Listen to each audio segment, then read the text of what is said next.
형제끼리 계약서가 뭐가 필요하냐. 그날 형이 건넨 그 한마디가 제 인생을 송두리째 바꿔놓을 줄은 몰랐습니다. 퇴직금 1억 원이 증발하고 아내와 함께 꿈꾸던 전원주택은 남의 손에 넘어갔습니다. 68세, 평생 아이들을 가르쳤던 제가 정작 사람은 제대로 보지 못했던 겁니다. 2024년 2월 경기도의 한 중학교 강당. 정년퇴 임식이 끝나고 동료 교사들이 하나둘 떠나간 뒤 저는 혼자 강당에 남아 있었습니다. 38년간 몸담았던 교단. 책상 위에 놓인 감사패를 쓰다듬으며 이제 시작될 새로운 인생을 그려봤습니다. 여보, 이제 우리 시골 가서 조용히 살아요. 아내 말순이 제 어깨를 두드렸습니다. 우리 부부는 오래전부터 계획했습니다. 퇴직금으로 시골에 작은 땅을 사고 마당 딸린 전원주택을 짓고 텃밭을 가꾸며 여생을 보내자고요. 그날 저녁 퇴임 축하 자리에서 형 김병수가 찾아왔습니다. 정호야, 축하한다. 이른을 바라보는 형은 여전히 정정했습니다. 평생 장사로 성공한 형은 부동산 투자에도 눈이 밝았고 예천의 땅을 여러 필지 갖고 있었습니다. 형과 저는 어릴 적부터 달랐습니다. 형은 중학교도 제대로 마치지 못하고 서울로 올라와 막노동부터 시작했습니다. 저는 집안의 기대를 한몸에 받으며 사범대를 나와 교사가 됐고요. 형은 악착같이 돈을 모았고 작은 철물점을 시작으로 사업을 키워나갔습니다. 90년대 후반 형은 건축자재 유통업으로 큰 돈을 벌었습니다.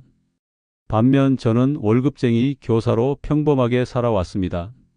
형은 늘 저를 순진한 동생이라고 불렀습니다. 가끔 비아냥처럼 들리기도 했지만 그게 형의 애정 표현이라고 생각했습니다. 정호야, 형이 좋은 제안 하나 할게. 소주잔을 기울이던 형이 말했습니다.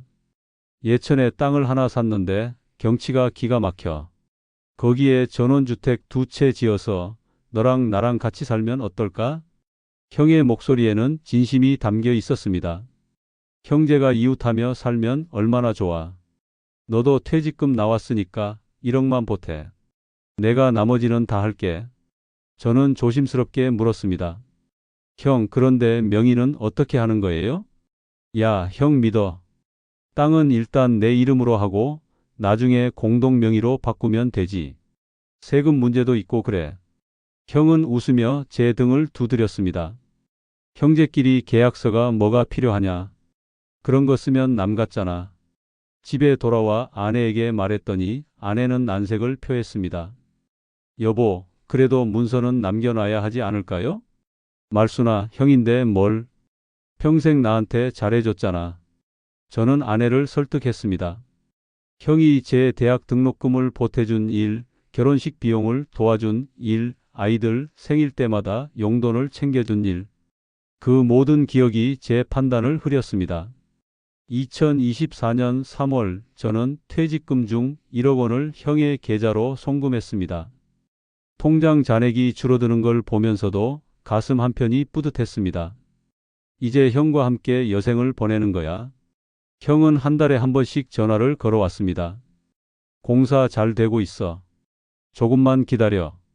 설계 변경하느라 시간이 좀 걸리네. 인부들 구하기가 쉽지 않아서 말이야. 저는 믿었습니다.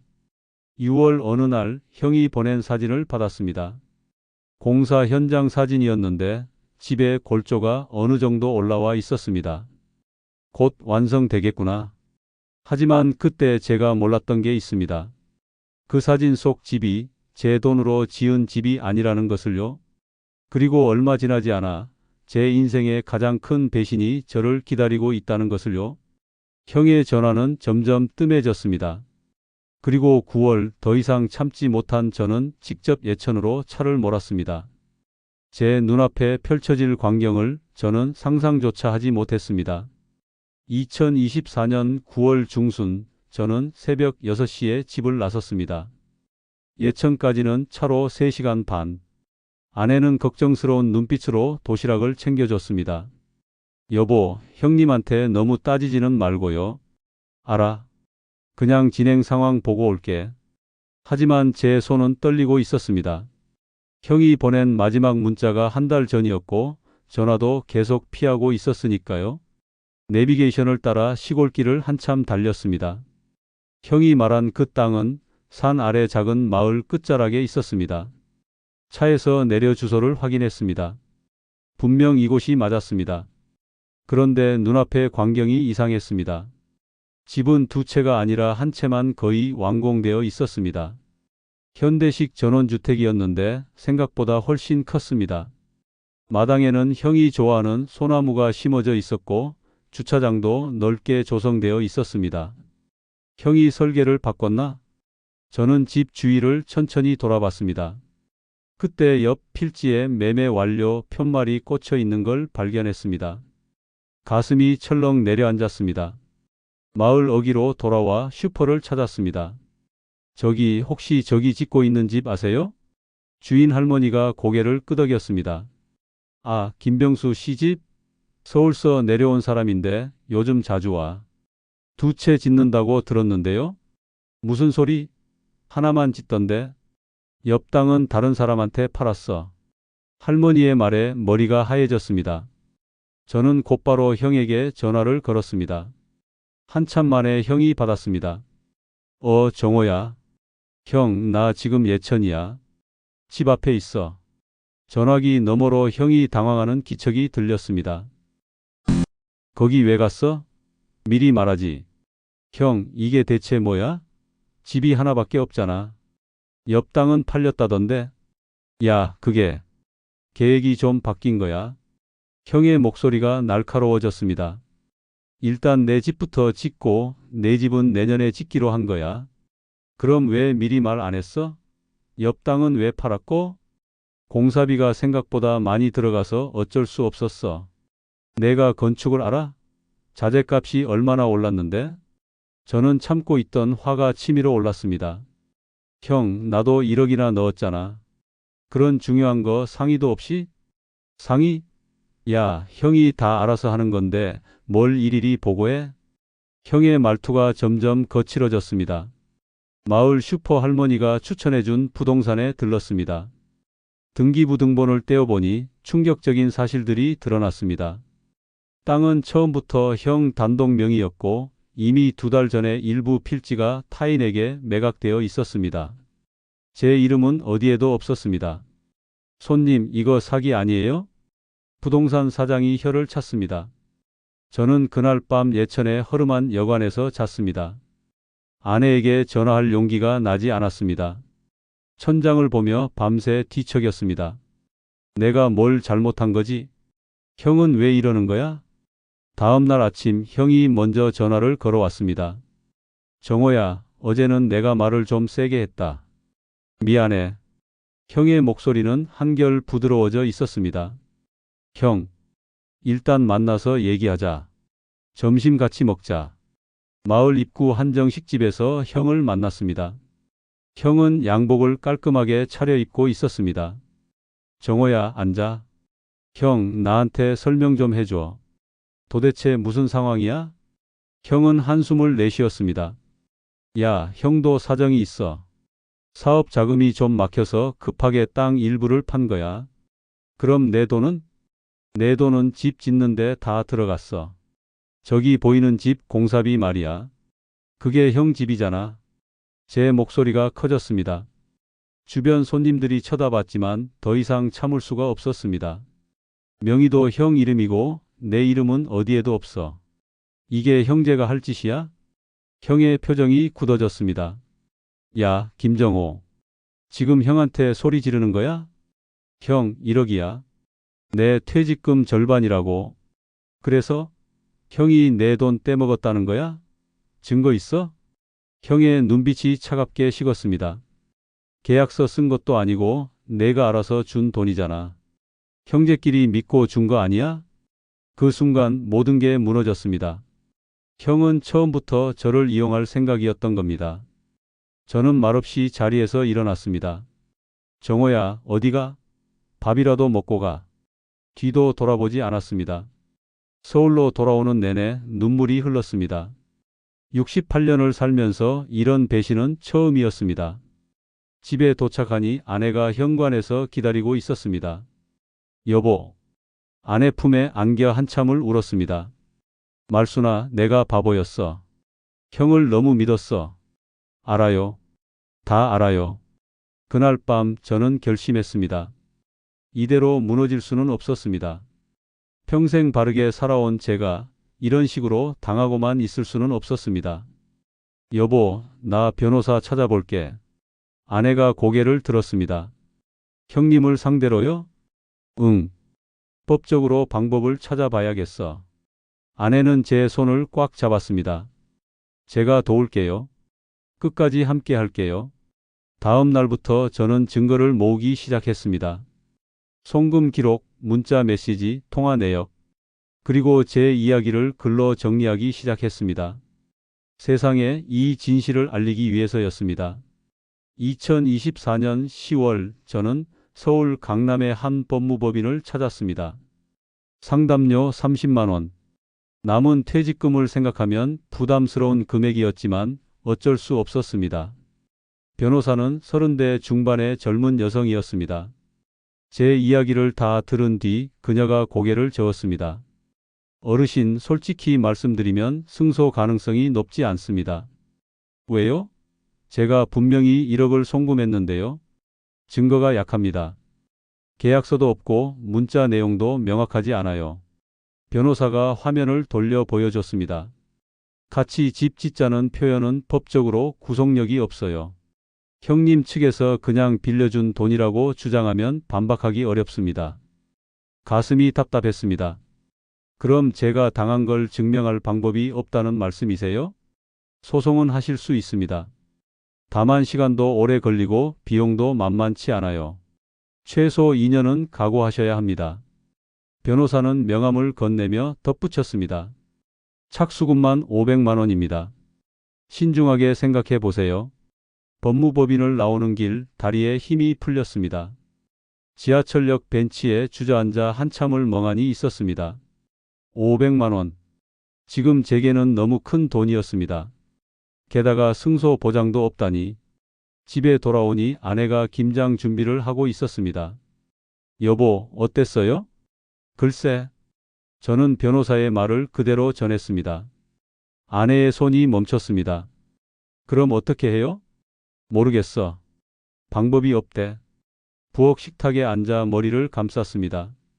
38년 교직 생활 동안 모은 돈. 그 절반이 한순간에 날아갔습니다. 내가 너무 순진했어. 사람을 너무 쉽게 믿었어. 며칠 동안 집 밖을 나가지 않았습니다. 전화도 받지 않고 밥도 제대로 먹지 못했습니다. 거울을 보니 눈가에 다크서클이 짙게 내려앉아 있었습니다. 68세의 얼굴이 하루아침에 늙어 보였습니다. 어느 날 저녁 옛 제자에게서 전화가 왔습니다. 선생님, 저 민수예요. 요즘 안 보이셔서 걱정됐어요. 아, 민수야. 그냥 좀 쉬고 있어. 선생님 목소리가 이상한데? 무슨 일 있으세요? 아니야. 괜찮아. 전화를 끊고 나니 눈물이 났습니다. 제자들 앞에서도 동료들 앞에서도 항상 당당했던 제가 지금은 아무에게도 이 일을 말할 수가 없었습니다. 창피했습니다. 형에게 속았다는 게 1억을 날렸다는 게 밤마다 같은 생각이 맴돌았습니다. 내가 평생 뭘 한 거지? 애들한테 정직하게 살라고 가르쳤는데 정작 나는 11월 초 형에게서 문자가 왔습니다. 정호야, 집 완공됐다. 한번 보러 와. 저는 답장하지 않았습니다. 이틀 뒤 형이 직접 전화를 걸어왔습니다. 야, 왜 연락 안 받아? 너 아직도 삐져 있어? 형이 나중에 다 보상해 줄게. 형, 나 지금 말하고 싶지 않아. 에이, 그렇게까지 할 거야? 우리 엄마 산소 관리도 형이 하는데. 형은 어머니를 꺼내 들었습니다. 형, 그건 형이 장남이니까 당연한 거 아니야? 뭐? 야, 김정호. 내가 지금 형한테 말대꾸야? 형, 나 이제 지쳤어. 전화 끊을게. 전화를 끊었습니다. 형은 곧바로 다시 걸어왔지만 받지 않았습니다. 그날 밤 친척들에게서 단체 문자가 왔습니다. 형이 가족 단톡방에 뭔가 올린 모양이었습니다. 정호가 요즘 좀 이상해. 형한테 돈 떼이고 싶지 않으면 조심해. 형은 먼저 피해자 코스프레를 하고 있었습니다. 핸드폰을 던지고 싶었습니다. 다음 날 아침 아내가 조용히 말했습니다. 여보, 속은 게 죄가 아니에요. 아내가 제 손을 잡았습니다. 속인 사람이 죄지. 여보는 잘못한 게 없어요. 하지만 나는 평생 바르게 사신 분이잖아요. 그게 부끄러운 일이에요? 아내의 눈에 눈물이 맺혔습니다. 이제부터 당신답게 다시 시작해요. 우리 함께 이겨내요. 그 말이 가슴에 닿았습니다. 맞았습니다. 저는 잘못한 게 없었습니다. 믿은 것이 죄는 아니었습니다. 오후 저는 오랜만에 책상 앞에 앉았습니다. 노트북을 켜고 새 파일을 만들었습니다. 제목은 시골살이의 함정이었습니다. 저는 처음부터 차근차근 기록하기 시작했습니다. 형의 제안을 받았던 날, 1억을 송금했던 날, 예천에서 진실을 마주했던 날, 손가락이 빠르게 키보드를 두드렸습니다. 38년간 아이들을 가르치며 다듬어온 글쓰기 실력이 빛을 발했습니다. 3시간 만에 첫 장을 완성했습니다. 아내가 커피를 내려왔습니다. 뭐 하세요? 글 쓰는 거야. 내 이야기를. 누가 보게요? 모르지. 일단 써야 할 것 같아서. 아내가 제 어깨를 토닥였습니다. 그날 밤 저는 네이버 블로그를 개설했습니다. 아이디는 정년의 진실이었습니다. 첫 글을 올렸습니다. 조회수는 0이었습니다. 하지만 괜찮았습니다. 이제 저는 더 이상 숨지 않을 것입니다. 제 이야기를 세상에 알릴 것입니다. 그리고 같은 피해를 당할 뻔한 누군가를 제가 구할 수 있을지도 모릅니다. 마우스를 천천히 움직여 발행 버튼을 눌렀습니다. 블로그 첫 글을 올린 지 사흘째 되던 날, 조회수가 127이 되어 있었습니다. 많은 숫자는 아니었지만 누군가는 읽고 있다는 뜻이었습니다. 댓글이 3개 달려 있었습니다. 저도 형제한테 당했어요. 공감됩니다. 선생님, 꼭 회복하시길 바랍니다. 이런 사기꾼은 꼭 처벌받아야 합니다.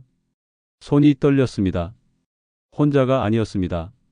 저는 다음 글을 썼습니다. 형제 간 금전거래, 반드시 계약서를 쓰세요 라는 제목이었습니다. 제가 겪은 실수를 다른 사람들이 반복하지 않기를 바라는 마음으로 썼습니다. 그날 저녁 조회수가 500을 넘었습니다.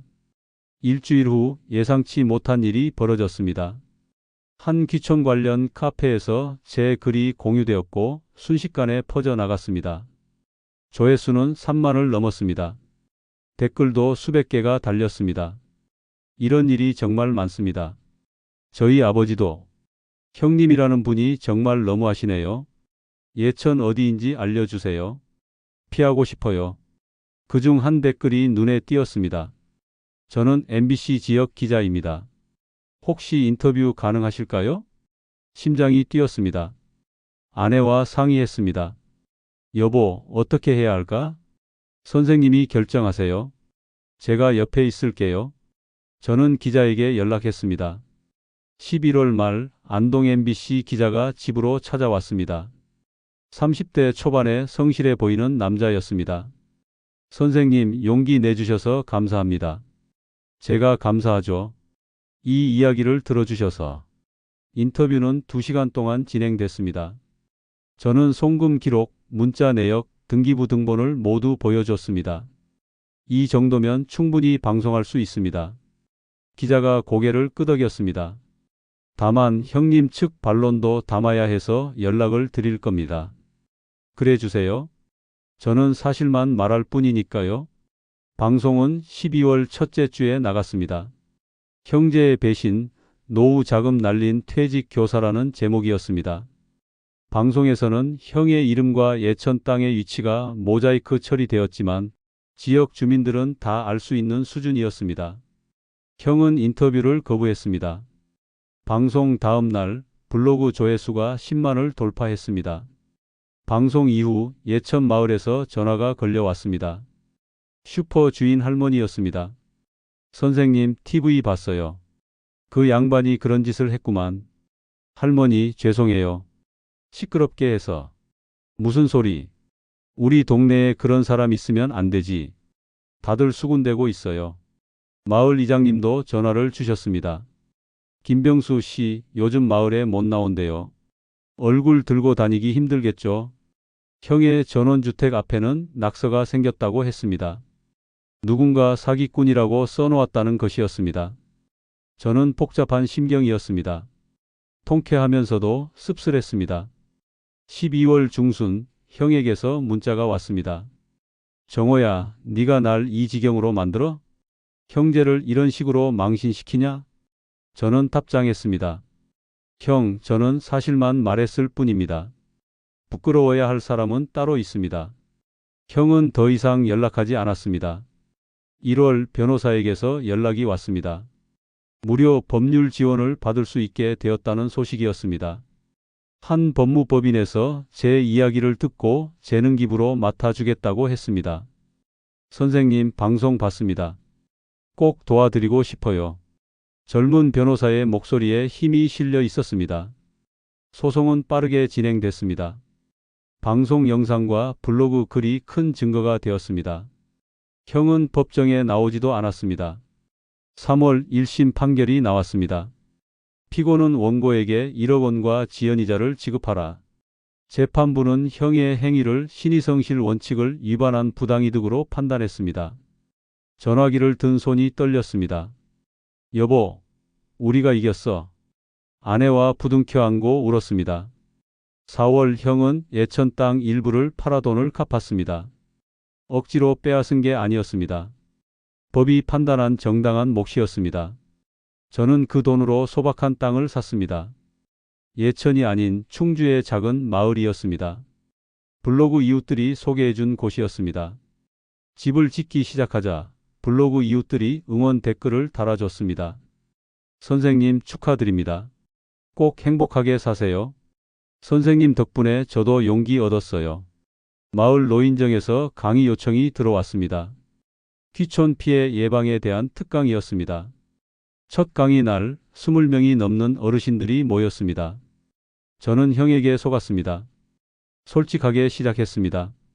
하지만 그게 끝이 아니었습니다. 포기하지 않았고 진실을 말했고 결국 이겼습니다. 한 할아버지가 손을 들었습니다. 선생님, 후회 안 하세요? 형님이랑 원수 된 거? 후회요?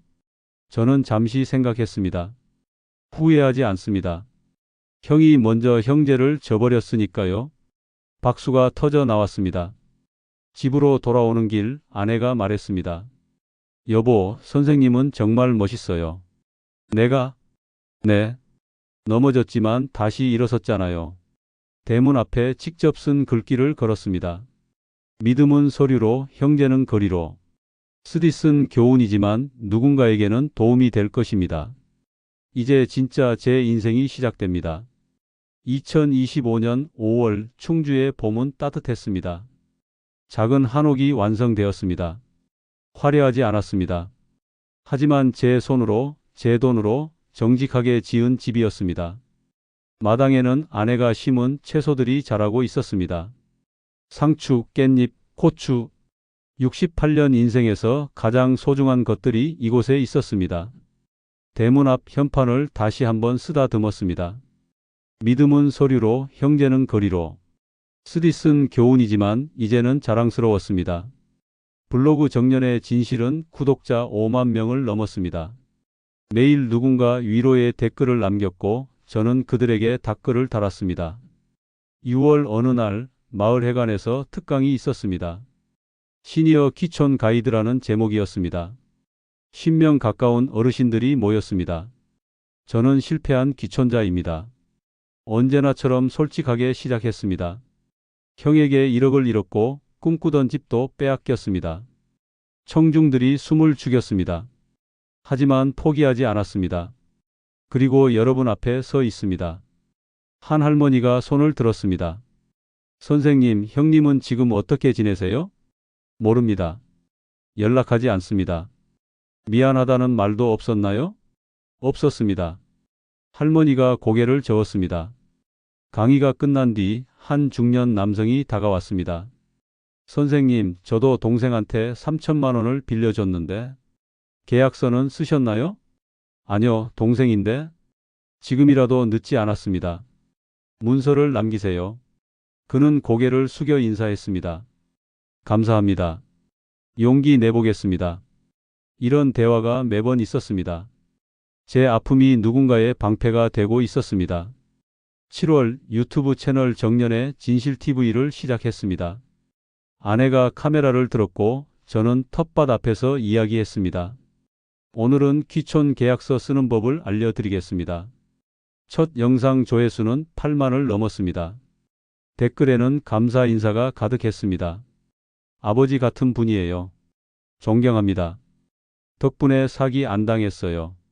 선생님 같은 분이 계셔서 다행입니다. 읽으면서 눈물이 났습니다. 8월 말 예천 마을 이장님께 전화가 왔습니다. 선생님, 김병수 씨가 집 팔고 서울로 올라갔어요. 그러셨군요. 마을 사람들이 다 아니까 못 견딘 것 같아요. 형은 결국 도망친 것이었습니다. 하지만 저는 더 이상 분노하지 않았습니다. 형은 이미 가장 소중한 것을 잃었습니다. 명예, 신뢰, 그리고 동생. 어느 날 밤 아내가 물었습니다. 여보, 혹시 형님이 연락하면 어떻게 할 거예요? 모르겠어. 그때 가봐야지. 용서할 수 있어요? 글쎄, 용서는 형이 구하는 거니까. 아내가 제 손을 잡았습니다. 당신이 어떤 선택을 해도 전 옆에 있을게요.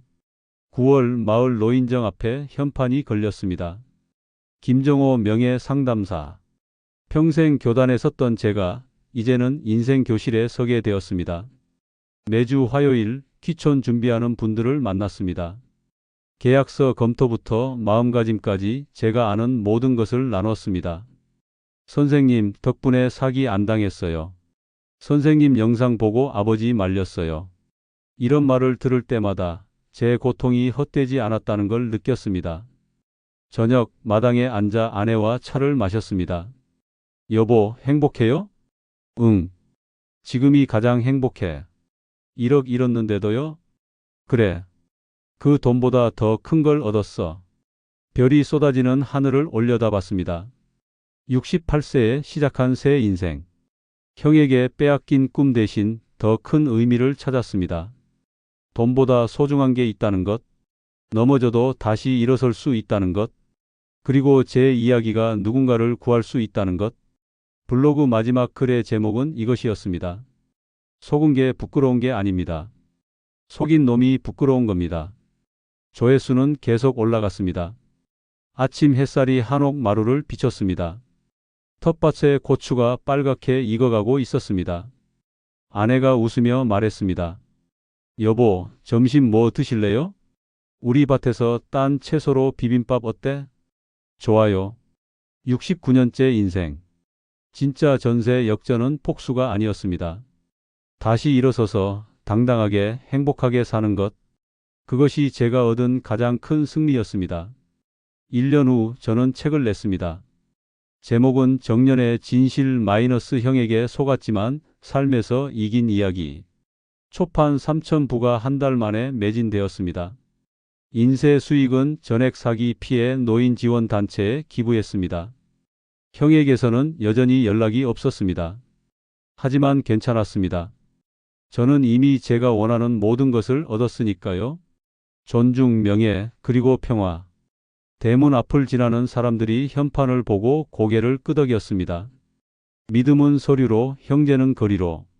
그날의 고통이 오늘의 지혜가 되었습니다. 그리고 저는 오늘도 누군가의 내일을 지키고 있습니다.